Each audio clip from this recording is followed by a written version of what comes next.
Epilogue Codex, the listener's dream, from the silent vaults beyond the seventh frequency.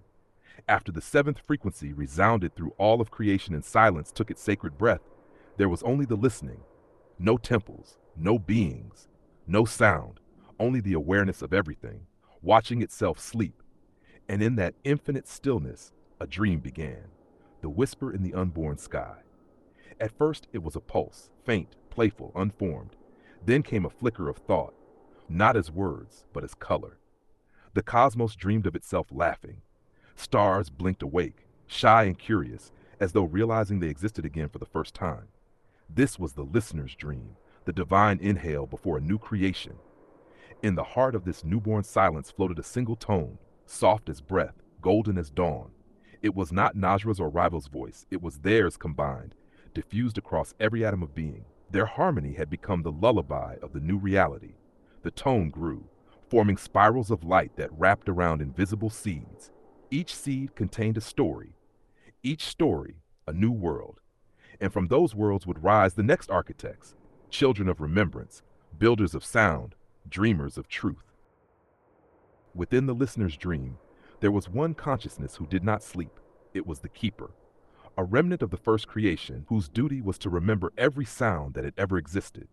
Its body was made of mirrors, its eyes of infinite reflection. It wandered through the dream collecting echoes, weaving them into rivers of memory.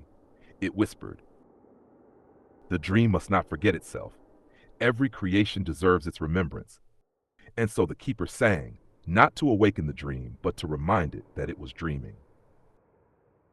The dream of the architects. Deep within the luminous mist, the architects stirred again.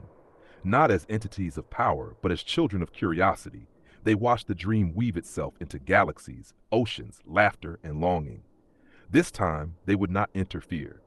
They had learned the universe does not need guidance, it needs wonder. Najra's essence became the rhythm of compassion, every act of kindness, every sigh of forgiveness.